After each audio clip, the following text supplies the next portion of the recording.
প্রিয় দর্শক, ইস্পাহানী মির্জাপুর চা মুক্ত বাকে আপনাদের প্রত্যেককে স্বাগত জানাচ্ছি। আমি মুকসিবুল হাসান। আজকে এমন একটা দিন যেদিনে রাজনৈতিক নেতাদের বক্তব্যে ভরপুর একটি দিন, এবং সেই বক্তব্য নিয়ে দিনব্যাপী উদ্বেগ, উৎকণ্ঠা এবং সেই সাথে জনমনের আগ্রহ তৈরি হয়েছে। কেননা একদিকে যখন জুলাই সনদ বাস্তবায়নের প্রক্রিয়া নিয়ে রাজনৈতিক দলগুলো ভিন্ন ভিন্ন বক্তব্য দিয়েছে, বিএনপি মহাসচিব তিনি বলেছেন যে এটি জনগণের সঙ্গে প্রতারণা করা হয়েছে, এর মাধ্যমে রাজনৈতিক দলগুলোর সঙ্গে প্রতারণা করা হয়েছে। আবার এটি নিয়ে ভিন্ন বক্তব্য দিয়েছেন এনসিপি। তারা বলছেন যে এতদিন মনে হচ্ছিল এটি সালাউদ্দিন কমিশনে পরিণত হয়েছে, সেখান থেকে তারা ঘুরে দাঁড়িয়েছেন এবং এক ধরনের সাধুবাদী জানিয়েছেন। আবার জামাত বলছেন যে গণভোট যদি পিছিয়ে যায় তাহলে জাতীয় নির্বাচনও পিছিয়ে যাবে। এমন প্রেক্ষিতে প্রধান উপদেষ্টা তিনি নির্বাচন সংশ্লিষ্ট উচ্চ পর্যায়ের একটি বৈঠক করেছেন এবং সেই বৈঠকে তিনি বেশ কিছু বার্তা দিয়েছেন, বেশ কিছু বক্তব্য দিয়েছেন, শঙ্কা প্রকাশ করেছেন, ভেতরে বাইরে বিভিন্ন জায়গায় ষড়যন্ত্র চলছে এমন একটি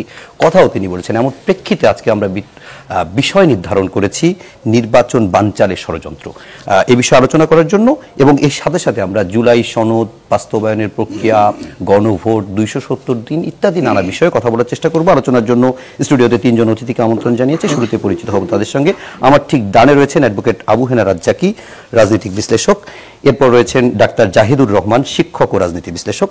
এবং তারপর রয়েছেন জাবেদ রাশিন, যুগ্ম আহ্বায়ক, জাতীয় নাগরিক পার্টি এনসিপি। আপনাদের তিনজনকেই চ্যানেল 24 স্টুডিওতে আজকের আলোচনায় স্বাগত জানাচ্ছি। আমি রাজ্জাকি ভাই, আপনার অনুমতি নিয়ে আপনার পরের জন থেকে শুরু করি, জাহিদ ভাইকে দিয়ে। জাহিদ ভাই, আপনার কাছে একটু প্রশ্নটার আগে একটু প্রেক্ষাপটটা কিছুটা বলেছিলাম, বাকিটা একটু ক্লিয়ার করি। আজকে প্রধান উপদেষ্টা যে উচ্চ পর্যায়ের বৈঠকটি করেছে, যেখানে ষষ্ঠ উপদেষ্টা ছিলেন, নিরাপত্তা উপদেষ্টা ছিলেন, নির্বাচন কমিশন সচিব ছিলেন, আইন শৃঙ্খলা বাহিনী আইজিপি থেকে শুরু করে গুরুত্বপূর্ণ ব্যক্তিবর্গ ছিলেন, এবং সেখানকার তিনি যে বক্তব্যটি দিয়েছেন সেটি পরবর্তীতে প্রেস উইং থেকে জানানো হয়েছে ফরেন সার্ভিস একাডেমিতে একটি সংবাদ সম্মেলনের মধ্য দিয়ে। এবং সেখানে যে কথাগুলো বলা হয়েছে, আসন্ন জাতীয় নির্বাচনকে বানচাল করার জন্য দেশের ভেতর ও বাইরে থেকে বড় শক্তি কাজ করতে পারে, ছোটখাটো কোনো চক্রান্ত নয়, বড় পরিকল্পিতভাবে বড় পরিসরে নির্বাচন বানচালের চেষ্টা হবে। এরকম সতর্ক করে তিনি বলেছেন হঠাৎ করে আক্রমণ আসতে পারে, এই নির্বাচন হবে চ্যালেঞ্জিং, যত ঝড়ঝাপটাই আসুক না কেন আমাদের তা মোকাবেলা করতে হবে। মানে এত স্পষ্টভাবে এত বড় শঙ্কার কথা এর আগে আমরা শুনিনি।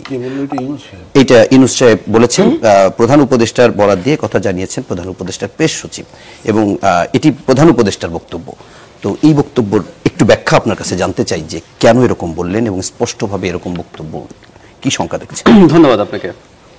মানে উনি যা যা বলেছেন জনগণের মধ্যে, উনি দেশের ভেতরের কথা বলছেন, ভেতর বাইরে দুটোই বলছেন, ভেতরও আছে। সাধারণ মানুষের আবার আরেকটা পারসেপশন আছে, সরকারের ভেতরেও কেউ আছে কিনা। মানে নানান রকম গুজব, নানান রকম কথাবার্তা চারদিকে চলছে। আচ্ছা, এখন এটা আজকে অনেক ডিটেইল বলেছেন, অনেক সিরিয়াসলি বলেছেন। এর আগেও যখন জাতীয় পার্টি নিষিদ্ধের আলাপ হয় তখন একবার রাজনৈতিক দলগুলোর সাথে তিনি বসেছিলেন, তখনও উনি শঙ্কার কথা জানিয়েছেন। এখন শঙ্কার কথা জানানো সমস্যা নাই, জনগণকে একটু সতর্ক রাখা এটা ভুল না, রাজনৈতিক দলগুলোকেও রাখা, কিন্তু দিনের শেষে এটা আসলে তাকে সরকারকে ম্যানেজ করতে হবে। আমি বরং, আপনি খেয়াল করেছেন নিশ্চয়ই, দর্শকদের অনেকেরও হয়তো দৃষ্টি কেড়েছে, আমি আরেকজনের বক্তব্যকে যুক্ত করব, ষড়যন্ত্র তত্ত্ব আছে কিনা সম্ভবত ওই বক্তব্যটা খানিকটা সাপোর্ট করবে। জামাতের নায়েবে আমির একটা বক্তব্য দিয়েছেন, উনি বলছেন মানে নির্বাচন নাও হতে পারে ওই ডেটে না, মানে উনি এভাবে বলছেন যে ফেব্রুয়ারিতে নির্বাচন যদি পিছিয়ে যায়, মানে উনি কেন ফেব্রুয়ারিতে গণভোট এবং নির্বাচন রাখবেন না, মানে জাতীয় নির্বাচন রাখবেন না, তার যুক্তি দিতে হলে নির্বাচন পিছিয়ে যদি যায়, পিছিয়ে যেতে পারে, তাহলে তো গণভোট হলো না। এবং ওনার বিবেচনায় গণভোট নাকি জাতীয় নির্বাচনের চেয়ে বেশি গুরুত্বপূর্ণ, এটা জরুরি। তার ওনার কথা শুনে মনে হচ্ছে যদি দুটোই বানচাল হওয়া চাইতে অন্তত নভেম্বরে, যদি উনি নভেম্বরের লজিক দেওয়ার জন্য বলছেন, নভেম্বরে যদি হয়ে যায় তাহলে অন্তত গণভোটটা হয়ে গেল। তো উনি কেন বলছেন এভাবে? না, কেন মনে হলো ফেব্রুয়ারিতে যদি নির্বাচন না হয়? এই প্রশ্ন কেন আসছে? একই দিনে না হওয়ার যুক্তি হিসাবে বলছেন ফেব্রুয়ারিতে নির্বাচন না হতে পারে, তাহলে তো গণভোটও বানচাল হচ্ছে। মানে আমি ওনার কথার ভেতরের কথাগুলো বলছি। নভেম্বরে হলে সেটা হবে না, তার মানে ওনার কাছে কি বানচাল হওয়ার কোনো তথ্য আছে? বা ওনার কাছে তো কল রেকর্ড না, কণ্ঠ রেকর্ড থাকে। ওনার কোনো কণ্ঠ রেকর্ডে কি রকম আছে আমরা জানতে চাই। উপদেষ্টাদের কণ্ঠ রেকর্ড তার কাছে আছে, বা আর কারো কণ্ঠ রেকর্ড তিনি পেয়েছেন, নাকি তার কোনো পরিকল্পনার মধ্যে তিনি আছেন, তার সেই পরিকল্পনা কারণে তিনি অনেকটা ধারণা করতে পারেন বা অনুমান করতে পারেন নির্বাচন পিছিয়ে যেতে পারে। সেই কারণে আমি যদি সবগুলোকে একত্র করি, শঙ্কার জায়গা আছে। এবং এই যে কমিশন যে রিপোর্ট দিল, মানে আমার একটু হালকা ঢঙে একটু বলি, মানে এটা সালাউদ্দিন কমিশন থেকে এখন এটা রাসিন কমিশন হয়ে গেছে কিনা আমার কাছে আবার সেটা একটু মনে হয়। আচ্ছা, আমরা ওই জায়গাটা যাব না, আমি একটু যোগ করে রাখি, এই যে শেষ পর্যন্ত যেভাবে ইমপ্লিমেন্টেশনের সাজেশন দেওয়া হলো, এটাও কিন্তু একটা সংঘাতের পরিস্থিতি তৈরি করছে। আমি এটুকু বলি, ওইটা আমরা যাব পরে। কিন্তু এই যে সংঘাতের পরিস্থিতি, এই সবকিছু যদি আপনি একত্র করেন, একটা ঘোলাটে পরিস্থিতি যখন তৈরি হয়, আমরা যারা শেখ হাসিনার বিরুদ্ধে ফাইট করেছি তাদের মধ্যে যখন এরকম মারাত্মক রকম দ্বন্দ্ব, প্রতারণার অভিযোগ করা হচ্ছে সরকারের বিরুদ্ধে, বা সরকার বা রেফরি খেলছেন বলে অভিযোগ করা হচ্ছে, তো এই সংঘাত যদি তৈরি হয়, তখন কিন্তু এই ভেতর এবং বাইরের শত্রুরা যারা আছে তারা নিশ্চয়ই তারা ষড়যন্ত্র করছে, সেই ষড়যন্ত্র নিশ্চিতভাবে একটা সিরিয়াস উর্বর ভূমি পাবে। জাহিদ ভাই, আমি আরেকটু ক্লিয়ার হওয়ার জন্য আপনার কাছে প্রশ্নটা আরেকবার করি। সেটি হচ্ছে, প্রধান উপদেষ্টা শুধু শঙ্কা করেন নাই, তিনি তথ্যও দিয়েছেন। তথ্যটা কি জন্য আমি বলছি, যে ধরেন আপনি একটু আগে জামাতের নায়েবে আমির ডক্টর সৈয়দ আব্দুল্লাহ মোহাম্মদ তাহেরের কথা বলছিলেন। তাহেরের বক্তব্য কেন প্রধান উপদেষ্টার থেকে আপনার কাছে গুরুত্বপূর্ণ লাগছে? কারণ প্রধান উপদেষ্টা বলছে পরিকল্পিতভাবে বড় পরিসরে নির্বাচন বানচালের চেষ্টা হতে পারে না, হবে। তাহলে এটা কেন বড় আপনার আশঙ্কার জায়গা লাগছে না? হ্যাঁ, উনি আগেও, আমি ইনফ্যাক্ট ওনার এই তথ্যটা আমার কাছে নতুন না। এবার যেটা হয়েছে, এবার আরেকটু স্ট্রং, আরেকটু বোল্ড, আরেকটু ডিটেইলড। এই 2 মাস হবে, মানে 2 মাসও হয়নি জাতীয় পার্টির ইস্যুটার সময় একই রকম কথা উনি বলেছেন। সুতরাং উনি এটা বলছেন, উনি নির্বাচন হবেই বলছেন, আবার সতর্ক করছেন সবাইকে। সো এই যে হবে বলছেন, এটা আমি মনে করি এটা ওনার কাছে যথেষ্ট গোয়েন্দা তথ্য আছে, কোথায় কে কি করছে সেগুলো ওনার কাছে সব কন্ট্রোল রেকর্ড আছে, একদম অজানা কন্ট্রোল রেকর্ড নেই, অন্তত গোয়েন্দা তথ্য আছে। আমরা আশা করি কন্ট্রোল রেকর্ড চাইলেই করা যায় না, প্রধান উপদেষ্টা চাইলেও করা অন্তত উচিত না, আমরা এভাবে বলতে পারি। তো যেটা বলছিলাম, তো ওনার কাছে অনেক তথ্য উৎপাত্ত আছে, অনেকগুলো গোয়েন্দা সংস্থার রিপোর্ট আছে, সুতরাং উনি অনেক বেশি ওয়াকিবহাল আমাদের চাইতে, সেটা সঠিক। এবং জনগণকে, এবং আমি ধারণা করি এটা শুধু নিজের না, উনি রাজনৈতিক দলগুলোকে হয়তো এই বার্তা দিচ্ছেন যে তোমরা তোমাদের নিজেদের মধ্যে বিভেদ বাড়িও না। আর আমি জামাতের কথাটা আরো আলাদা করে বললাম, মানে আমি কোনো একটা রাজনৈতিক দলকে এখন পর্যন্ত এইভাবে বলতে দেখিনি। উনি হ্যাঁ অনিশ্চয়তা আছে, পারবে কিনা এসব, যেমন আমি নাহিদ ইসলামকে আজকেই মনে হয় বলতে দেখলাম যে সংস্কার পুরো শেষ হওয়ার আগে, বিচার শেষ হওয়ার আগে নির্বাচন ফেব্রুয়ারিতে হতে পারে, মানে এই না যে ফেব্রুয়ারিতে হবে না, ওনাদের একটা কন্ডিশন দিচ্ছে, কিন্তু ইনি এমন ভাবে বলছেন যে উনি সামহাউ জানেন, অথবা উনি কি কোনোভাবে পার্ট যে ফেব্রুয়ারিতে তো নির্বাচন হবে না, তো গণভোটটা ওই দিনে রাখলে বিপদ হয়ে যাবে, এটা আগে হয়ে যেতে হবে। না, ওই প্রসঙ্গটা আমরা ভাবছিলাম পরে আসবো, যেহেতু আপনি নিয়ে আসছেন, সুতরাং একসঙ্গে আমরা আলোচনাটা করলাম। আপনার কাছে একটু, আবু হেনা রাজ্জাকি ভাই, আপনার কাছে আরো একটু স্পষ্টভাবে জানতে চাই যে কারা ভেতরে বাইরে থেকে ষড়যন্ত্র করছে, আর বড় পরিসরে কারা করতে পারে? ধন্যবাদ আপনাকে এবং আমার দুজন বিজ্ঞ সহ-আলোচক আর আপনার চ্যানেল 24-এর দর্শক শ্রোতা সবাইকে শুভেচ্ছা। ধরেন একজন প্রধান উপদেষ্টা যখন এই ধরনের বক্তব্য দেন, তখন আমরা ধরে নিতে পারি যে তার কাছে যে ইনফরমেশনটা আছে টোটালটাই ফার্স্ট হ্যান্ড ইনফরমেশন, ভায়া মিডিয়া নয়। সরকার প্রধান, হ্যাঁ, যেহেতু সরকার প্রধান, এখন উনি কোন ইনফরমেশন ভিত্তি করতেছেন? ওনার দেশি ইনফরমেশন থাকতে পারে, ওনার কাছে বিদেশি ইনফরমেশন থাকতে পারে, যেহেতু দেশ বিদেশ দুইটা বলছেন। এখন দেশি ইনফরমেশন আর বিদেশি ইনফরমেশন, নির্বাচনটা বানচালের ষড়যন্ত্র যদি হয়, তাহলে খুঁজতে হবে লাভবান কে হয়। নির্বাচনটা বাতিল করলে, বানচাল হয়ে গেলে লাভ কার লাভ?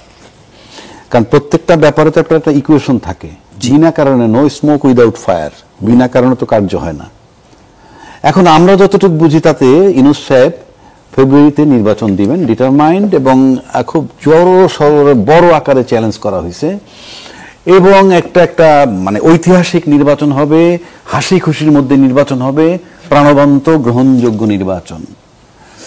বাংলাদেশের কনটেক্সটে আজকে পর্যন্ত যে পরিস্থিতি হয়েছে ঐক্যমত্য কমিশন নিয়ে, তাতে এই কথাটা কোনোভাবে আমি মিল খুঁজে পাই না। তাহলে একটাই জিকির থাকতো, নির্বাচন নির্বাচন। আমরা ডেইলি সকালে মিছিল দেখতাম, গাড়ি চালাইতে পারতাম না, গণজোয়ার ইত্যাদি।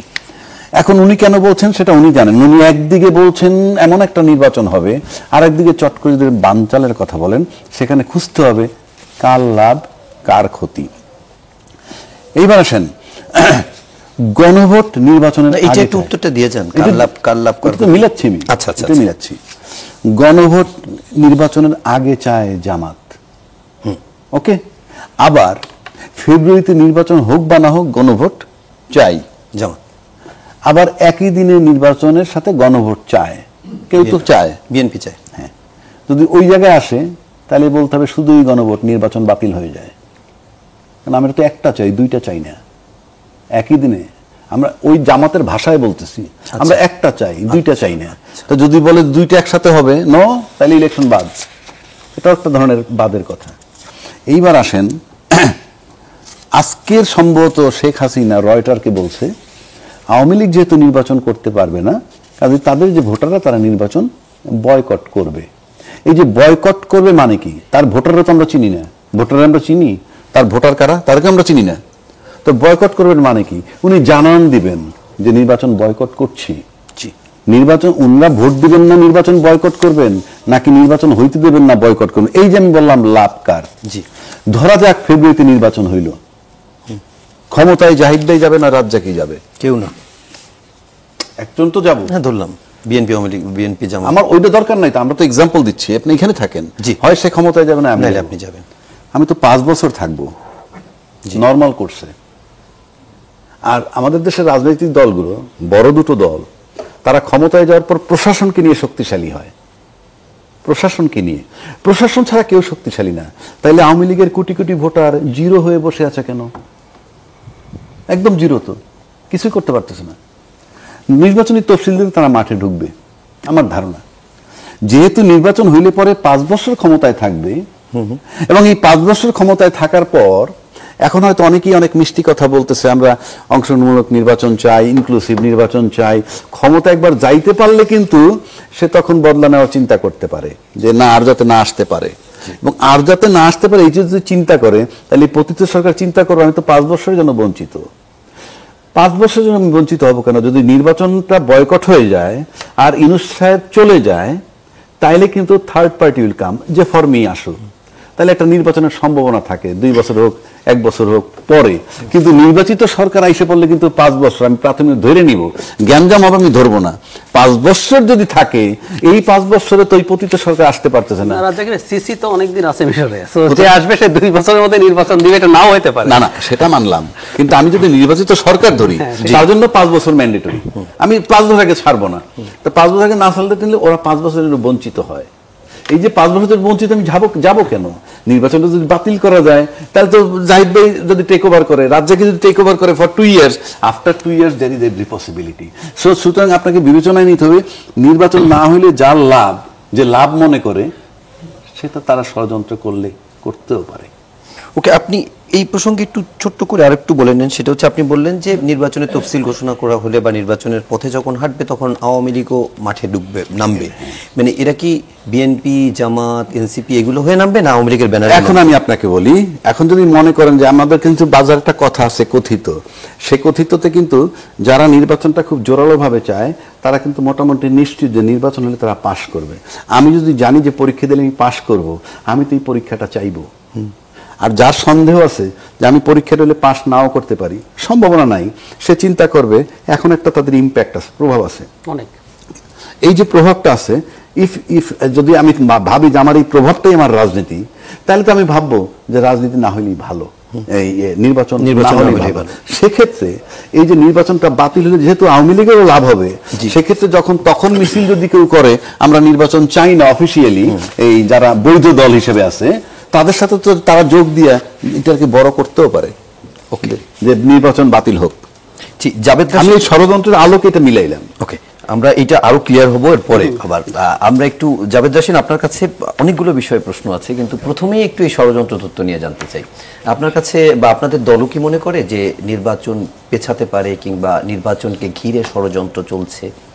নির্বাচন ঘিরে ষড়যন্ত্র, এটা তো আসলে এখন পুরা মানে দেশের মানুষের মধ্যেই একটা আশঙ্কা আমরা দেখতে পাচ্ছি।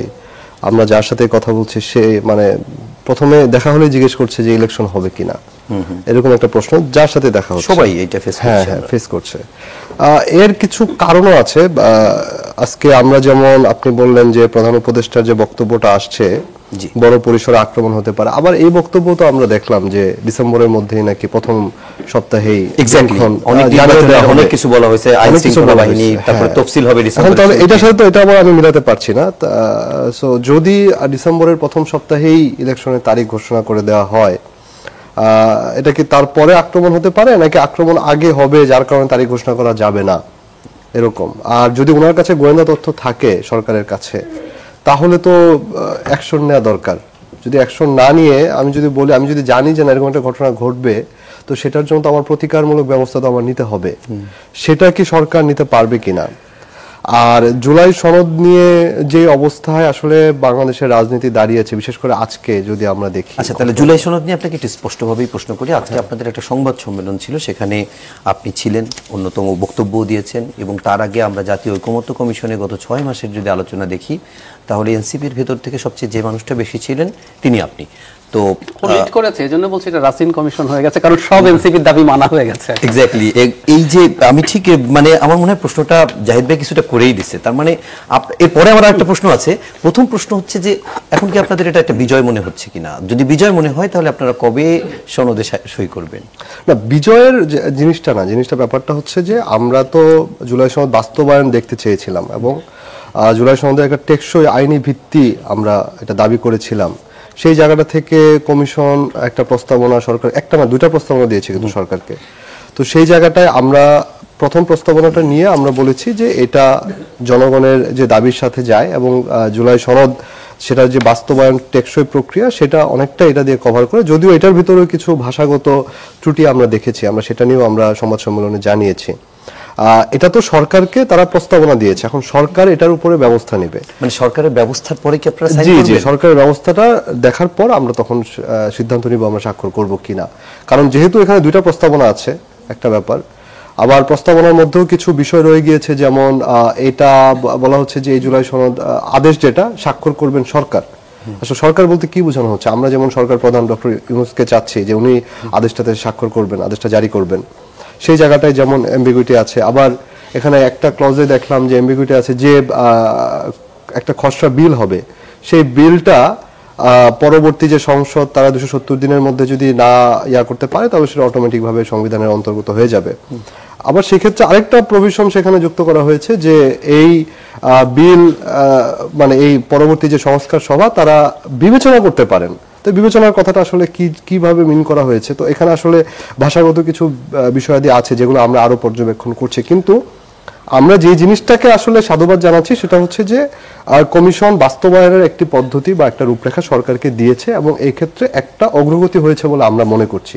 সেই জায়গাটায় মনে করি যে যেহেতু জনগণ জুলাই সনদটা চেয়েছে এবং তারা এটা বাস্তবায়ন চাচ্ছে, সেই জায়গাটায় যেহেতু অগ্রগতি হয়েছে, আমরা এটাকে প্রাথমিক একটা বিজয় আমরা বলে ধরে নিচ্ছি। কিন্তু এখনই আমরা এটাকে আনন্দ উদযাপন বা উল্লাস করার মতন জায়গায় আমরা দেখছি না। ঠিক জাতীয় ঐকমত্য কমিশন যে সুপারিশটা করেছে, সেই সুপারিশ অন্তর্বর্তী সরকার একেবারে ঠিক হুবহু রাখবে এরকম আপনাদের কাছে মনে হয় কিনা, বা যদি মনে না হয় তাহলে কেন মনে হয় না, সেই প্রশ্নটা আপনার কাছে পরবর্তীতে আমরা যখন আসবো তখন একটু দেবো। তারা আমাদের সাথে অতিথি রয়েছেন অ্যাডভোকেট আবু হেনা রাজ্জাকি, ডক্টর জাহিদুর রহমান এবং জাভেদ রাশিন। রাজ্জাকি ভাই, আপনার কাছে যে অসমাপ্ত প্রশ্ন যেটি নিয়ে কথা বলছিলেন, সেই জায়গা থেকে আরেকটা নতুন প্রশ্ন করি। সেটি হচ্ছে যে নির্বাচন পেছানোর যে ষড়যন্ত্রের কথা বলা হচ্ছে, আপনি যেটি বলছিলেন যে কার লাভ বেশি, এখন কার লাভ বেশি সেই আলোচনাকে আমরা এক্সিস্টিং পলিটিক্যাল পার্টিগুলো থেকে ভাববো, যা কি নির্বাচনে যারা নাই তাদেরকে নিয়েও ভাববো? ধন্যবাদ। এখানে দুটো ব্যাপার আছে, একেবারে যে শুধু একটা ব্যাপার তা নয়। আপনাকে ধরুন আমরা সবাই আন্দোলন করেছি, করে কাকে সরাইছি? শেখ হাসিনা সরকারকে। আপনি, আমি, জাহিদ ভাই, সে সবাই, মানে এই কথা তো আমরা বলি অ্যাটলিস্ট। কিন্তু আপনাকে যদি আপনি আইনের ভাষায় বলি, কোন মামলাটা সবচেয়ে কঠিন? কারণ সেই মামলা কঠিন যেটা ভিকটিম বেঁচে থাকে। জি, কারণ ভিকটিম বেঁচে থাকে কঠিন কেন? সে দাঁড়ায় বলবে যে জাহিদ সাহেব কোপ দিয়ে আমার হাতটা ফেলে দিছে, এটার থেকে সে সরবে কেমনে? আর ভিকটিম যে মারা যায়, হত্যা মামলা হয়ে যায়, মারা যায়, ওর কোনো বক্তব্য নাই। কথাটা বুঝলেন? শেখ হাসিনা বেঁচে আছে, ভিকটিম তো সে, তাকে সরাই দিয়েছি না আমরা সবাই মিলে, তাহলে সে ভিকটিম। ভিকটিম শব্দের অর্থ কি? ভিকটিম অর্থ হলো শিকার, মানে পরিস্থিতির শিকার যিনি হইলেন, ভুক্তভোগী। তো সে তো ভুক্তভোগী, তো উনি তো বেঁচে আছেন। এখন ডকে আমরা 4 জন আসামি, একমাত্র তিনি বলতে পারবেন কোন আসামিটা তাকে সবচেয়ে বেশি ক্ষতিগ্রস্ত করছে, এছাড়া আর কেউ নেই। সে যদি মরে যেত তাহলে কিন্তু এই প্রশ্নটা আসতো না। যে আমি দাবি করি, সে দাবি করে, ও দাবি করে, আপনি দাবি করেন জুলাইয়ের চেতনার হিরো, কিচ্ছু আসে যায় না। শেখ হাসিনা যাকে আইডেন্টিফাই করবে, তো সেখান থেকে আপনি দেখেন ফ্রম ডে ওয়ান ইউনূস সরকারের বিরোধী প্রোপাগান্ডা চলছে, এবং ইউনূস সরকার এর নিয়োগ দিয়েছে এনসিপির ছেলে পেলে। তখন তারা ছিল ছাত্র, পরবর্তীকালে হয়েছে এনসিপি। সুতরাং শেখ হাসিনা হলো এদের ভিকটিম, কারণ শেখ হাসিনার পরে তারা এখানে বসছে। এরা প্রথম ভিকটিম, মানে প্রথম শত্রু বা সবচেয়ে বড় শত্রু তারা। এতে কোনো সন্দেহ আছে বলে আমি মনে করি না। এখন যাদের শত্রু, তার সাথে যাদের সুসম্পর্ক থাকবে আকারে ইঙ্গিতে, তারাও তার শত্রু। আকারে ইঙ্গিতে, এটা আপনি আগেও বলেছেন, তারাও তার শত্রু। এখন প্রশ্ন হচ্ছে যে পতিত সরকারকে যারা সরাইছে, তারা যদি পতিত সরকার ছাড়াও অন্য কারো শত্রু হিসাবে বিবেচিত হয়, তাহলে অবশ্যই ধরে নেওয়া হবে তারা পতিত সরকারের সাথে যোগসাজশী কিংবা দোসরও যদি আমরা বলি। তো সেই হিসাব করলে নির্বাচন যদি হয়ে যায়, তাহলে এমন কোন শক্তি যদি আসে, যেই শক্তি তাদের জন্য বা হাসিনাকে যারা তাড়াইছে তাদের জন্য ক্ষতিকারক হয়, তারাও চাইবে না নির্বাচনটা হোক। আর যে গেলে পরে মনে করবে তারা কিছুটা সেফ, সেটা গেলে কোনো অসুবিধা নাই। কিন্তু বাংলাদেশে আর একটা ট্রেন্ড শুরু হয়েছে, সেটা হলো সবাই বলে ডানপন্থীরা নাকি ষড়যন্ত্র করতেছে ক্ষমতায় যাওয়ার জন্য, এবং ডানপন্থী বলতে বলা হচ্ছে ইসলামী ফোর্সটাকে। আমি পক্ষ বিপক্ষ নিচ্ছি না। ডানপন্থী বলতে তাদেরকে যদি বোঝানো হয়, তাহলে এই রেজাল্ট, কথার কথা, তারা যদি ক্ষমতায় আসে, আমি বলছি না আসবে, প্রশ্নে ওঠে না, তাইলে কিন্তু প্রশ্ন ওঠে না। আমার কাছে আজকে পর্যন্ত যা দেখি মাঠে, ওদের কোনো ভোট নাই, রাজনৈতিক কোনো ভিত্তি নাই। আর যাদের কথা বললাম তাদের 10%, না বাইরে 12% হয়েছে, না 15% হয়েছে, 10-12টা সিট পাবে সেই অর্থে। এখন এই যে তারা যদি ক্ষমতা আসে, তাহলে বলবে যে আমরা না থাকলে, অর্থাৎ পতিত সরকার স্বাধীনতার পক্ষের শক্তি 53 বছর যে ব্যবসাটা করে গেছে, যে আমরা নাই বলে মৌলবাদীরা ক্ষমতায় আসছে, এই বয়ানটা আসবে। এটা গেল একটা। মুক্তিযুদ্ধের চেতনা নিয়ে তো এখন বিএনপি কাজ করতেছে, সেটা পরে আসছি। তাহলে বয়ান দিবে এইটা। আর যদি মনে করেন অন্য শক্তিটা ক্ষমতায় আসে, আমি অন্য কোন শক্তি আমি জানি না। আচ্ছা, যদি অন্য কোন শক্তি আসে, তাহলে যদি পরিস্থিতি এরকম হয় যে দেশ চলমান শুরু হইল রাজনীতিবিদ দিয়ে, তখন যাতে এরকম পরিস্থিতি না আসে, এবং সম্ভাবনা আছে খুবই বেশি, হয়তো মানুষ বলবে আগেই ভালো ছিলাম। তো এইরকম, মানে এটা কেন বলছি, আপনি আজকে যে পরিস্থিতিতে আমরা বসে আছি, ইতিমধ্যে কিন্তু কথা উঠছে আগেই ভালো ছিলাম, XYZ যেই বলুক। সুতরাং আজকে যে পরিস্থিতিটা এই মুহূর্ত পর্যন্ত বিরাজমান, আমরা তো জানি, মুখে আমরা যাই বলি না কেন, যে বাংলাদেশে যে পরিস্থিতিতে আজকে একটা নির্বাচন হতে যাচ্ছে ফেব্রুয়ারিতে, এর আগের নির্বাচনে এরকম অনেক ঘটনা ঘটছে, কিন্তু এত বাজে পরিস্থিতির পরে নির্বাচন হয় নাই। এই হেলিকপ্টার থেকে গুলি, কিংবা ক্রস ফায়ার, আয়নাঘর, 57 অফিসার হত্যা, শাপলা চত্বরে হত্যা, এই ধরনের ঘটনার পরে, এবং ক্ষতি পালায় গেছে বাংলাদেশের গভর্নর, এইরকম পরিস্থিতি এর আগে হয় নাই যে তার ওইরকম পরিস্থিতি পরে নির্বাচন হয়েছে। শুধু এই নির্বাচন যদি এখানে ফেব্রুয়ারিতে হয়, তাহলে আমি সেই ঐক্যমত্য কমিশন থেকে পর্যন্ত চলে এসে আজকে কিন্তু আমরা আবার সেই 5ই আগস্টে ফেরত গেছি, মানে যে জায়গাটায় ছিলাম সেই জায়গায়। তো সেই জায়গায় যদি থেকে একটা নির্বাচন করি, তাহলে আজকে যারা ক্ষমতায় যাবে বলে মোটামুটি নিশ্চিত, যেহেতু এই বাংলাদেশটাকে আমরা চিনি, আজকে যে মিডিয়া বলি, তারপরে সোশ্যাল মিডিয়া বলেন, নিউজ মিডিয়া বলেন, সবকিছু বলেন, প্রশাসন বলেন, নির্বাচনের পর উইদিন 15 ডেজ রিভার্স হয়ে যাবে যারা নির্বাচনে পাশ করবে তাদের সাথে। এবং যদি রিভার্স হয়ে যায়, তাদের অবস্থাটা কি হবে? এবং ঠিক তখন যে পরিস্থিতি তারা 5 বছর থাকতে চায়, আর এদিকে মিডিয়া যদি তাদের বিরুদ্ধে চলে যাবে, এটা যদি কেউ গল্প করে প্রমাণ কি আমরা জানি তো। এবং প্রশাসন যদি চলে যায়, তাহলে যে সিচুয়েশনটা হবে, মানুষ হয়তো বলতে বাধ্য হতে পারে আগেই ভালো ছিলাম।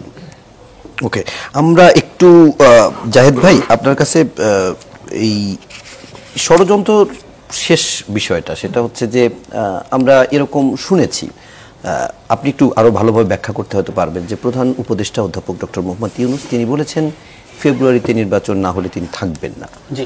তো ফেব্রুয়ারি থেকে যদি নির্বাচন না হয়ে পেছায় কোনো কারণে, তাহলে আসলে ফিউচার কি দেখেন? নির্বাচন দেখেন না অন্য কিছু দেখেন, নাকি বিএনপি বা সব দল রিকোয়েস্ট করে ওনাকে আরো 5-6 মাস থাকতে বললে উনি থাকবেন না, কি হতে পারে? মানে এই ভদ্রলোক একটার পর একটা ভুল কাজ করেন। মানে উনি একটা তো ক্লু দিয়ে দিলেন, মানে এই সরকার নির্বাচন পণ্ড করার, মানে ডক্টর ইউনূস যদি না থাকেন, সরে যান, তাহলে লম্বা সময়ের জন্য খালি নির্বাচন তো না, দেশ আনসার্টেইন অবস্থায় ঢুকে যাবে এবং একটা আননোন টেরাইনে যাওয়ার ঝুঁকি আছে। মানে অনেকে হিসাব করে তার মতো। একটা উদাহরণ দিই, 1/11 আমাদের আন্দোলনের ফসল, শেখ হাসিনা বলেছিলেন না? বলেছিলেন। 1/11 হলো, শেষ পর্যন্ত শেখ হাসিনার সাথে তারা নেগোশিয়েট করেছে। আমরা অনেকে বলি 1/11 হয়েছিল আওয়ামী লীগকে ক্ষমতা দেওয়ার জন্য, একেবারে ভুল কথা। আমরা ওই সময় খুব মনোযোগ দিয়ে এগুলো ফলো করছি। 1/11 হয়েছিল -2 করার জন্য। আচ্ছা, -2 করার জন্যই চেষ্টা হয়েছে, শেখ হাসিনাকে ফেলে দেওয়ার চেষ্টা হয়েছিল।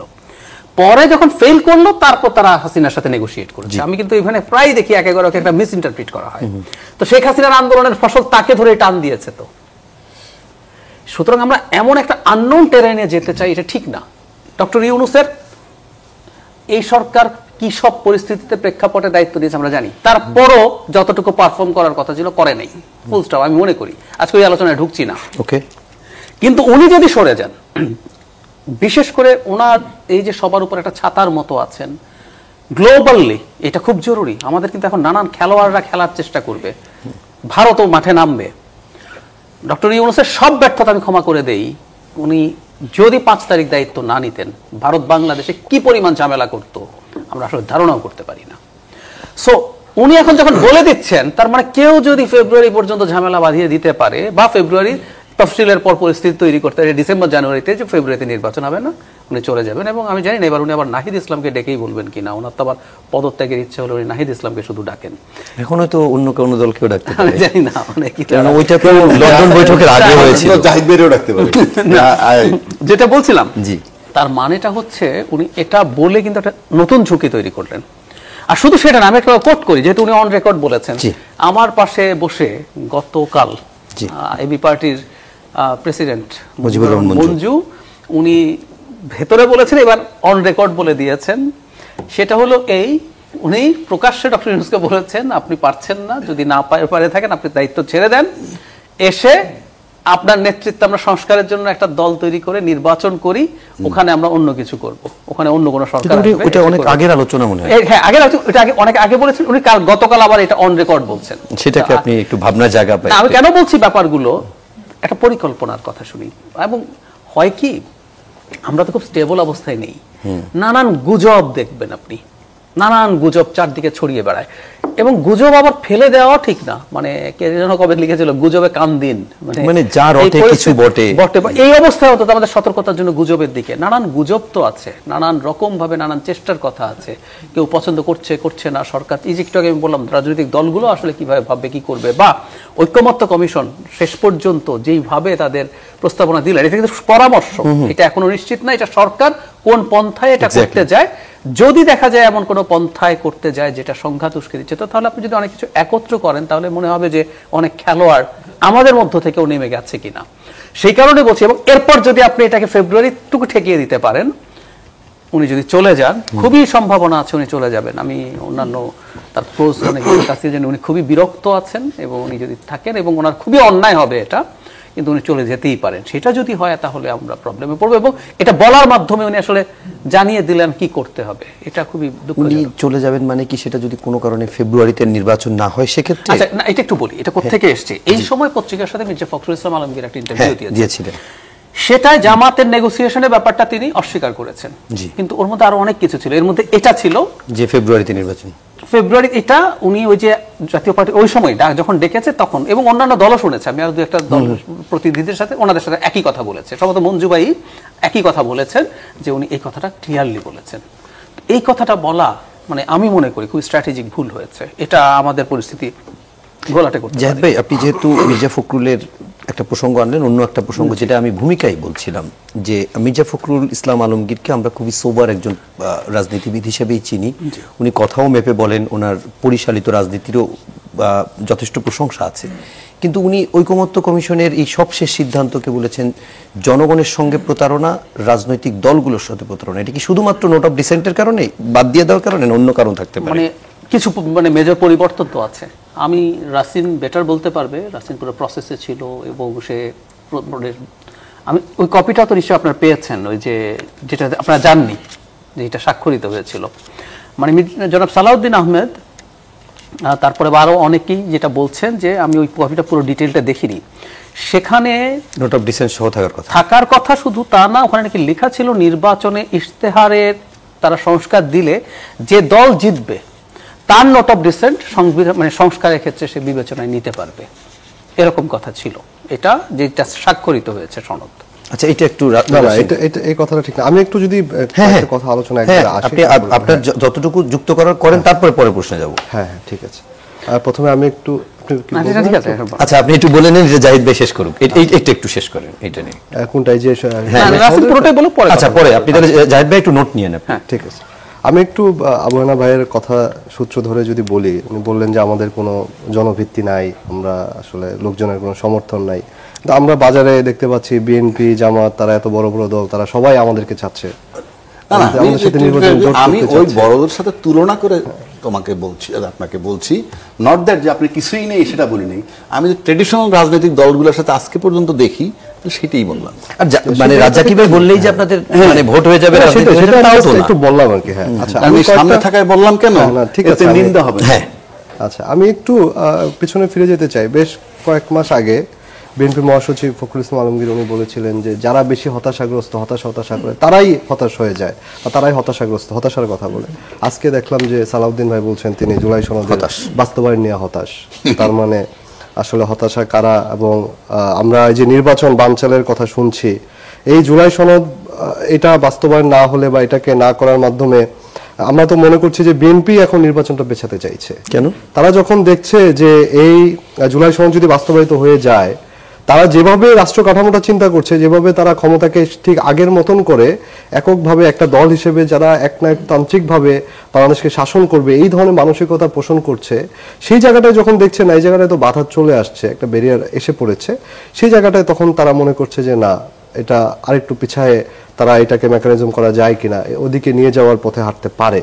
আমি বলছি না তারা করছেন, এটা একটা প্রেডিকশন। যেহেতু প্রধান উপদেষ্টা তিনি বলেছেন যে এই ধরনের একটা নির্বাচন বানচালের ঘটনা ঘটতে পারে, সেখানে শুধু জামাতকে দোষ দিয়ে লাভ নাই। এখানে যেহেতু এখানে দেশি বিদেশি চক্রান্ত আছে, আমরা সব জায়গায় যদি দেখি এটাও একটা হতে পারে, কনস্পিরেসি থিওরি হইতেই পারে। এখানে আপনি দেখবেন যে অলরেডি আজকে সামাজিক যোগাযোগ মাধ্যমে গণভোটকে না ভোট দেওয়ার একটা ন্যারেটিভ কিন্তু বিএনপি ছেড়ে দিয়েছে, যে বিএনপি যদি চায় যে গণভোট না হয়ে যাবে তাহলে কি হবে, এই ধরনের একটা ন্যারেটিভ কিন্তু অলরেডি আজকে আমি দেখলাম যে চলছে সামাজিক যোগাযোগ মাধ্যমে। তো তার মানে কি বিএনপি গণভোটের বিরুদ্ধে যদি দাঁড়ায়, তার মানে কি সে জুলাই সনদের বিরুদ্ধে দাঁড়াবে? তার মানে কি সংস্কারের বিরুদ্ধে দাঁড়াবে? না, নোট অফ ডিসেন্ট কথাটাতে আসছে। নোট অফ ডিসেন্ট জুলাই সনদের চূড়ান্ত যেটাতে সাইন করেছে সবাই, সব রাজনৈতিক দল, সেখানে কোথাও নোট অফ ডিসেন্টের এই কথা লেখা নাই, যেটা যে ইশতেহারে লেখা থাকবে, পরবর্তীতে গেলে তারা তাদের মতন করে এটা করবে আর কি, ইনকর্পোরেট করবে। এটা 70 অনুচ্ছেদ নিয়ে একদম প্রথম দিকে যখন আলোচনাটা হয়, সম্ভবত দ্বিতীয় দফার বৈঠকের দ্বিতীয় দিন যখন 70 অনুচ্ছেদ নিয়ে আলোচনা হয়, আমরা সকল রাজনৈতিক দল দুইটা বিষয়ে একমত হয়ে গেছিল 70 অনুচ্ছেদে, যে একটা হচ্ছে আস্থা ভোট আর একটা বাজেট। তখন বিএনপির সাথে আরো দুইটা যোগ করে নোট অফ ডিসেন্ট দেয়। তখন নোট অফ ডিসেন্টের কথাটা আসে, যে নোট অফ ডিসেন্ট মানে কি? মানে হচ্ছে একটা বিষয় আমি এটা পাস হয়েছে ঠিক আছে, কিন্তু এটার সাথে আমার একটা ভিন্ন মত আছে। এখন আপনি যেটা মানেন না সেটা মানেনি না। আপনি এনসিসি কি বিএনপি মানছে? বিএনপি তো মানে নাই, সেটা তো প্রস্তাবনায় নাই, না ওই আলোচনায় তারা আলোচনা থেকে বের হয়ে গেছে। তার মানে সেটা তো আলোচনাতে নাই। তার নোট অফ ডিসেন্ট মানে কি? মানে আপনি মানছেন যে জিনিসটা হয়েছে, কিন্তু আপনি এটার সাথে ভিন্ন মত আছেন। আচ্ছা, এখন নোট অফ ডিসেন্ট যখন আলোচনাটা হয় 70 অনুচ্ছেদ নিয়ে, তখন যে বাস্তবায়ন পদ্ধতিতে যে গণভোট আসবে বা এই যে একটা আদেশ বা এই পদ্ধতির মধ্যে দিয়ে যাবে, ইভেন পরবর্তী সংসদের যে এই ডাবল রোল থাকবে, কনস্টিটিউয়েন্ট পাওয়ার থাকবে, এই কোনো কিছু তখন আলোচনায় ছিল না। তখন আলোচনাটাকে এগিয়ে নিয়ে যাওয়ার জন্য প্রস্তাবনাগুলোকে একটা জায়গায় তো স্টাক হয়ে যাচ্ছিল, স্টাক যাতে না হয় এই প্রস্তাবনাগুলো এগিয়ে নিয়ে যাওয়ার জন্যই এই নোট অফ ডিসেন্টের ব্যাপারটা আলিরাজ স্যার উনি বলেছিলেন, কারণ আমি ওই দিন উপস্থিত ছিলাম, আমার স্পষ্ট মনে আছে, এবং সকল রাজনৈতিক দল সেখানে সম্মতি দিয়েছিল। হ্যাঁ, এখন আপনি নোট অফ ডিসেন্টের ব্যাপারে 84টা প্রস্তাবের মধ্যে 27টা বাদে বাকি সবগুলো প্রস্তাবে কোনো না কোনো দলের নোট অফ ডিসেন্ট আছে। এখন আপনি বলতেছেন আপনি বিএনপির নোট অফ ডিসেন্ট গুলা বাদ দিয়ে আপনি ইলেকশনে যাবেন কেন? আপনি বাসদ মার্ক্সবাদীর যে ওখানে নোট অফ ডিসেন্ট আছে সেটা আপনি মানবেন না? সবগুলো যদি মানতে হয়, নোট অফ ডিসেন্ট মানতে হয়, তাহলে তো আপনার জুলাই সনদ বলেই কিছু থাকে না।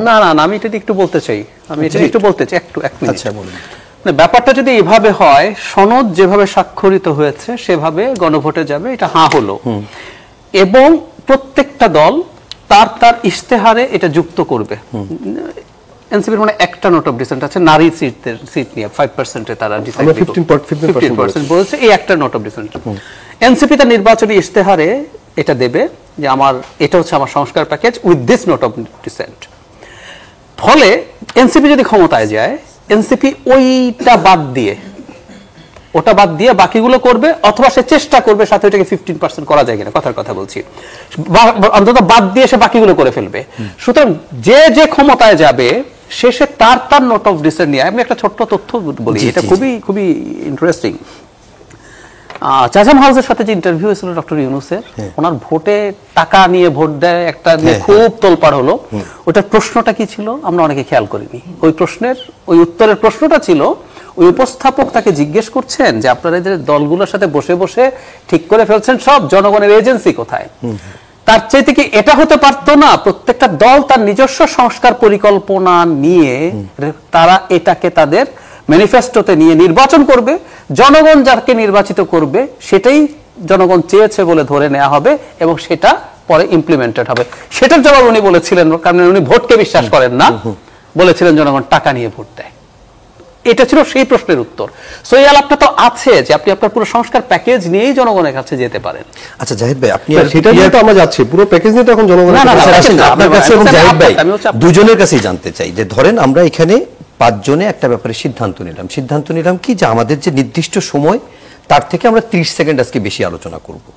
হ্যাঁ, এটা আমরা 4 জনের সিদ্ধান্ত নিলাম। আবু হেনা রাজ্জাকি ভাই উনি একটা নোট অফ ডিসেন্ট দিলেন যে না, আমি 30 সেকেন্ডের বেশির পক্ষে না। তারপরে আমরা সর্বসম্মতিক্রমে সিদ্ধান্ত নিলাম যে আমরা 30 সেকেন্ড বেশি সহই আলোচনা করব। এখন ওনার নোট অফ ডিসেন্ট দেওয়া আছে। এখন আসলে এই নোট অফ ডিসেন্ট মানে কি উনি আমাদের মতামতকে মেনে নিছেন না? উনি মতামত মেনেছেন, কিন্তু উনি আলোচনায় এক্সট্রা 30 সেকেন্ডে উনি অংশগ্রহণ করবেন না। আচ্ছা, তার মানে বিএনপি যদি ধরেন, আমি যদি বলি উচ্চ কক্ষে বিএনপি মানে সংসদের আসন অনুযায়ী তারা আনুপাতিক হার চায়, জনগণের ভোটের নিম্নকক্ষ অনুযায়ী পিয়ার চায় না। এখন তার মানে বিএনপি যদি ক্ষমতায় আসে, এখানে ধরেন সে নোট অফ ডিসিশন দিয়ে রাখলো, তাহলে বিএনপি যদি ক্ষমতায় আসে তাহলে উচ্চ কক্ষ তাহলে ওইভাবে হবে এরকম আগের মতন। জি, মানে ওনারা যেভাবে বলছেন, বিএনপি যেভাবে বলছে, তার মানে ওইটাই দাঁড়ায় যে যদি বিএনপি ক্ষমতায় আসে তাহলে বিএনপি যেভাবে বলছে সংরক্ষিত আসনের মতন ওইভাবে। তাহলে রাজনৈতিক দলগুলোর এই যে চিন্তার ভিন্নতা বা তারা ক্ষমতায় আসলে কি করবে বা জুলাই সনদে সে কতটুকু বাস্তবায়ন করবে সেটা জানার জন্য ভোট দেওয়ার আগে তো নোট অফ ডিসেন্ট থাকা উচিত না?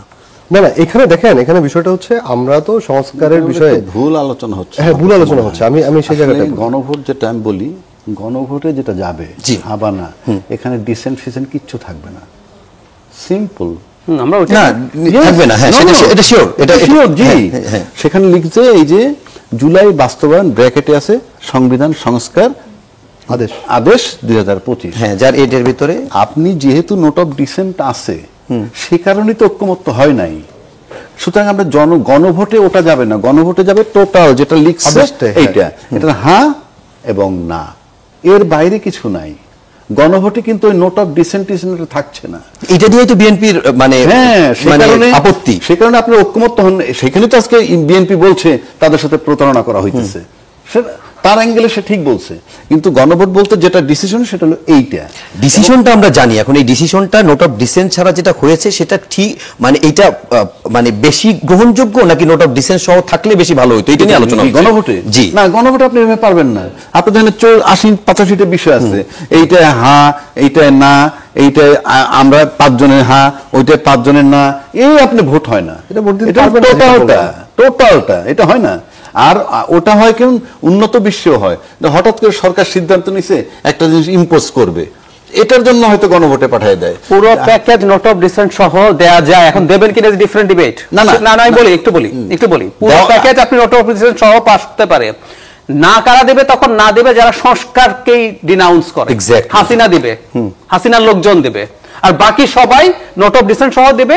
যার যার ক্ষমতায় যে যাবে সে তার মতো করে তার নোট অফ ডিসেন্ট। আবার বলছি, এনসিপি যদি যায় একটা ছাড়া বাকি সব ওটাও তারা তাদের মতো করে। রাশিদ, এখানে আমি আপনাকে আরো একটু ক্লিয়ার হওয়ার জন্য আমি জানতে চাই, সেটা হচ্ছে এদেশের ধরলাম 20%, 30% মানুষ বিএনপিকে সমর্থন করে। বিএনপি যে জায়গাটায় নোট অফ ডিসেন্ট দিয়েছে, সে যদি সেটা নাই জানে, সে তো জুলাই সনদের এই যা আছে যেভাবে উল্লেখ আছে সেটাকেই সে সমর্থন করে, সে তো কোনো নোট অফ ডিসেন্টকে সমর্থন করে না। জনগণ যখন ভোট দিবে, আপনার গণভোট যখন দিবে, তার মানেটা কি দাঁড়াবে? যে আমি জুলাই সনদে 48টা প্রস্তাবনার সঙ্গে আমি একমত, তাই আমি এই 48টার সাথে একমত হয়ে প্রস্তাব দিচ্ছি। এখন যদি ওইখানে নোট অফ ডিসেন্ট থাকতো অনেকগুলো জায়গায় উল্লেখ, তাহলে হয়তো বিএনপির একজন সাপোর্টার সে হয়তো এই জায়গায় বড় জায়গায় নোট অফ ডিসেন্ট, ঠিক আছে তাহলে আমি ভোট দিব না, বা ঠিক আছে আমি না ভোট দিব, এরকম সিদ্ধান্তে যেতে পারতো। এখন নোট অফ ডিসেন্ট ছাড়া যদি আপনি এটাকে পাস করায় ফেলেন, তারপরে কি কারো সাধ্য আছে যে সেই এই সিদ্ধান্তের বাইরে যে কোনো কিছু ইমপ্লিমেন্ট করবে গভর্নমেন্টে আসলে? না, এখানে তাহলে তো সম্ভব না। কারণ আমি আপনাকে বলি, সেটা হচ্ছে নোট অফ ডিসেন্টের বিষয়গুলো কেন আলোচনায় আসছে। জি, নোট অফ ডিসেন্টে বিএনপি নোট অফ ডিসেন্ট কোন জায়গায় দেখেন, এখানে বিষয়টা হচ্ছে বিএনপি কে আপনারা তো আলোচনাটা আসছে বিএনপি, অন্য রাজনৈতিক দলের নোট অফ ডিসেন্ট আলোচনা আনছেন না আপনারা। আমি বলছি আপনারা বলতে জনগণ, হ্যাঁ সবাই। বিএনপি নোট অফ ডিসেন্ট কেন আলোচনা আসছে? কারণ ধরা হচ্ছে যে বিএনপি হয়তো সামনের নির্বাচনে তারা সরকারে আসছে, ক্ষমতায় আসছে। আচ্ছা, যদি তারা আসে তাহলে তাদের নোট অফ ডিসেন্ট যে জায়গাগুলোতে আছে, তাদের তো একটা গ্রাউন্ড আছে যে না, আমি তো নোট অফ ডিসেন্ট দিয়ে আসছি, আমি এটা পালন করতে বাধ্য না। তখন সে তার মতন করে, যেমন যে আপনার সাংবিধানিক পদগুলো যেগুলো আছে, নির্বাচন কমিশন বাদে বাকিগুলো সে আগের মতন রেখে দিবে, সে নিজেই নিয়োগ দিবে। সেগুলো উচ্চকক্ষ পিআরের ব্যাপার আছে, তত্ত্বাবধায়ক সরকারের ব্যবস্থা আছে। এখানে অনেকগুলো বিষয় আছে যেগুলোকে আমরা মৌলিক সংস্কারের অংশ ধরছি, এবং যেগুলো আসলে চেঞ্জ না হলে আসলে আদতেই এই পরিবর্তন বলে আসলে কিছু হবে না। আপনাদের দাবি ছিল নোট অফ ডিসেন্ট গণভোটে না দেওয়া। সেই জন্যই আমরা বলছি যে এটা জনগণকে সিদ্ধান্ত নিতে দিক, জনগণ সিদ্ধান্ত নিক। সেটা আমরা একদম শেষ দিকে আছে। আরেকটু কথা বলি, সেটা একটু শেষ করেন 1 মিনিটে, তারপর আমরা আজকে আরেকটা আলোচনা শুরু হয়েছে, সেটা হচ্ছে যে 51%, 49% গণভোটের থ্রেশহোল্ড, এটা রাখা যায় কিনা, এটা আরো বাড়ানো যায় কিনা। যারাই আলোচনা করছেন তারা আবার এই আলোচনাটা করছেন না যে 41% ভোট পেয়ে যে সংবিধান সংশোধন করে ফেলা হচ্ছে। হ্যাঁ, তো সেই জায়গাটা আমরা বলছি যে জনগণের উপরে আস্থা রাখা উচিত, জনগণের সিদ্ধান্ত নিক যে এই সংস্কার প্রশ্নে জনগণ একমত কি একমত না। জি, জাহিদ ভাই ছোট্ট একটা কথা বলি, মানে জনগণ সিদ্ধান্ত নিয়ে আপনি পাঠাচ্ছেন, অথচ আমরা এই আলাপ আজকে আরেকবার করেছি, একটু এখানেও করি। ওনারাই কিন্তু একটা গণপরিষদ চেয়েছিলেন, তাই না? আচ্ছা, আমরা একটা আইডিয়াল সিচুয়েশন চিন্তা করি। গণপরিষদ হলো, সেখানে এই বিষয়গুলো নিয়ে ডিবেট হলো, বিএনপি নোট অফ ডিসেন্ট ধরে নিলাম, আমরা বিএনপি জিতেছে নির্বাচনে, ধরে নিলাম নোট অফ ডিসেন্ট যেগুলো আছে ধরে প্রত্যেকটার ভোটাভুটি হলো, ওগুলোতে তো বিএনপি জিতবে। নতুন যে কনস্টিটিউশন হলো সেই কনস্টিটিউশনে বিএনপির নোট অফ ডিসেন্ট ওয়ালা জিনিস কিন্তু কনস্টিটিউশনে থাকলোই না। তারপর ওটা গণভোটে যেত। খেয়াল করেন, আমরা ঘোড়ার আগে গাড়ি হয়েছে কিন্তু এখানে। গণভোটে গিয়ে বিএনপি ঐক্যমত্য কমিশনে আলাপ করলো, এই আলাপটা আপনি পাত্তা দিলেন না। এখানে বিএনপি একটা দল, আর আছে নাকি 30টা দল। আমি সরি এভাবে বলার জন্য, কিন্তু আপনি যদি গণপরিষদ হতো, বিএনপি একটা দল মানে একটা দল না। বিএনপির চাওয়া কনস্টিটিউশনই আগে এখানে পাস হতো। এক, জনগণের সামনে ভোটে তখন কোনটা যাইতো? ধরেন বিএনপির কনস্টিটিউশনে আছে আপার হাউস লোয়ার হাউসের সিটের প্রপোর্শনে হবে। ওইটা আমি আবার একটু বলে রাখি, বিএনপির এই দাবিটা কিন্তু খুবই অদ্ভুত, হাস্যকর। আমি এটার পক্ষে না, আমি বহুদিন পিআর আপার হাউসের কথা বলছি, কিন্তু ওর তো শক্তি আছে। গণপরিষদের কথা যদি বলি, তার কনস্টিটিউশন জনগণ আপার হাউসের পিআর এর প্রশ্নই আসতো না। জনগণ যে প্রস্তাবিত কনস্টিটিউশন সেটাই সে গণভোট দিত। তো তখন তো বিএনপির নোট অফ ডিসেন্ট গুলো বাদ দিয়ে যেত, অথচ আপনি এখন তার নোট অফ ডিসেন্ট কে রেসপেক্ট করছেন না। বরং আমরা এখন যে প্রসেস করছি, এই প্রসেসটা আসলে উল্টো প্রসেস হয়েছে। সঠিক প্রসেসে হলে তখন কিন্তু এই জিনিসগুলো, তো এখন সেই দলটা, যে দলটার এই পরিস্থিতি হতে পারতো, তাকে আপনি ডেকে নিলেন, ডেকে নিয়ে তার জায়গা থেকে সে বেশ কিছু ছাড়ও দিল, দিয়ে আবার কিছু নোট অফ ডিসেন্ট দিল। এই সব মিলে ছাড়গুলো নিয়ে আপনি রাখলেন। আর সবচেয়ে বড় কথা যদি এটাই হয়, সংবিধান সংস্কার কমিশন 6 কমিশনের জিনিসপত্র নিয়ে গণভোটে দিয়ে দিলেই পারতো। এই সব এত 9 মাস ধরে মানে এই আমি সময় আমি ছিল। একটু যদি 30 সেকেন্ড আচ্ছা, 30 সেকেন্ডই বলেন, কারণ একদম শেষ সময়। কনস্টিটিউয়েন্ট অ্যাসেম্বলি হলে সেটা তো সাধারণ আপনার অ্যাসেম্বলির মতন হইতো না। সেটা তো সেখানে হয়েছে তখন না না না আমি বলি ওখানে তাহলে সেখানে ভোট তখন কাদেরকে পাঠাইতো, কাদেরকে নমিনেশন দিত বা কাদেরকে ফিল্ডে পাঠাইতো, না, না, না। এবং শ্রেণীভিত্তিক যদি আপনার গণপরিষদ হতো, না, না, আপনারা- হ্যাঁ, না, আমি বলি না, আপনারা তো না, একই না, সঙ্গে না, দুটাই না, না, চেয়েছেন। এটা ওনার না, না, সত্তরের ওটা তো- নির্বাচন। না, ওটা না, তো না, অন্য না, কথা না, বলছি। না, আমি রাসেল just- বলতে চান নাই আপনারা। আপনারা শেষ পর্যন্ত এসছেন 1970 একদম প্লেন নির্বাচন যেরকম কনস্টিটিউয়েন্ট অ্যাসেম্বলি এবং পার্লামেন্ট একই সঙ্গে কাজ করবে। যা সাধারণ ভোট পার্লামেন্ট চেয়েছেন না, না, না, আমরা আপনারা বলছি শেষে তাই চেয়েছেন। আমরা শেষে চেয়েছি আমাদের প্রথম দাবি বা এখনো যদি দাবি আমাদের গণপরিষদের কথা। গণপরিষদ কিন্তু ঠিক আপনারা আছে, যেমন আজকে আপনারা বললেন যে গণভোট নিয়ে মানে মল্লযুদ্ধ চলছে, অথচ গণভোটের দাবি তো আপনারাই প্রথম করেছিলেন। না, গণভোটের দাবি আমাদের প্রথম ছিল। গণভোট এবং গণপরিষদ দুইটাই তো না, আপনাদের দাবি। আমরা গণপরিষদের দাবি গণপরিষদ করেছি। আচ্ছা। এমনকি আমি বলি একটু আবার রাসেলের ব্যাপারটা ক্লিয়ার করি, গণপরিষদ গঠনের নানান ফর্ম আছে, কিন্তু শেষ পর্যন্ত ওনার 70-এর নির্বাচনে যা হয়েছে মানে একটা প্লেন নির্বাচন হবে, ওইটাই পার্লামেন্ট হবে, ওইটাই গণপরিষদ হবে। ওটা গণপরিষদ শেষ শেষ পরে রাজ্জাকি ভাই, রাজ্জাকি ভাই, আপনি 30 সেকেন্ডে শেষ করুন। 30 সেকেন্ডে কি শেষ করব? এই যে আমরা আলোচনাগুলো করতেছি, জি। এতে আমরা একটা জিনিস সবাই নিশ্চিত যে আমরা খুব জোরালো ভাবে বলতে পারতেছি না ফেব্রুয়ারিতে নির্বাচন হবে, এটা কেউ বলতে পারি নাই এখন পর্যন্ত। নানান পদের আলোচনা হইতেছে, এই গণভোট, এই গণপরিষদ ইত্যাদি, কিন্তু চূড়ান্তভাবে না, কোনো আলাপ নাই, নির্বাচনই হবে। সেখানে যেতে পারছি না। এক, আর সর্বশেষ একটা কথা বলি, যেটা জাহিদ ভাই বলছে, ইউনূস সাহেব চলে গেলে সত্যি সত্যি আমাদের ঝামেলা হবে যদি নির্বাচন দিয়ে না যান। তবে ইউনূস সাহেব ফেব্রুয়ারিতে চলে যাবে, কিংবা ফেব্রুয়ারিতে না যাক মার্চ এপ্রিলে যাবে, একটা জায়গা আছে ইউনূস সাহেব থাকার। যদি বিএনপি মনে করে যে পরিস্থিতির জন্য আরো 2-4 মাস থাকি, তাইলে ইউনূস সাহেব থাকলে থাকতে পারেন। একটা একমাত্র বিএনপির উপরেই নির্ভর করে। অনেক ধন্যবাদ আবু হেনা রাজ্জাকি, ডাক্তার জাহিদুর রহমান এবং জাভেদ রাশিন, এবং সেই সাথে দর্শক আপনাদেরকেও ধন্যবাদ জানাচ্ছি কষ্ট করে রাজ্জাকি এতক্ষণ অনুষ্ঠান দেখার জন্য। সবাই ভালো থাকবেন, সুস্থ থাকবেন, শুভরাত্রি।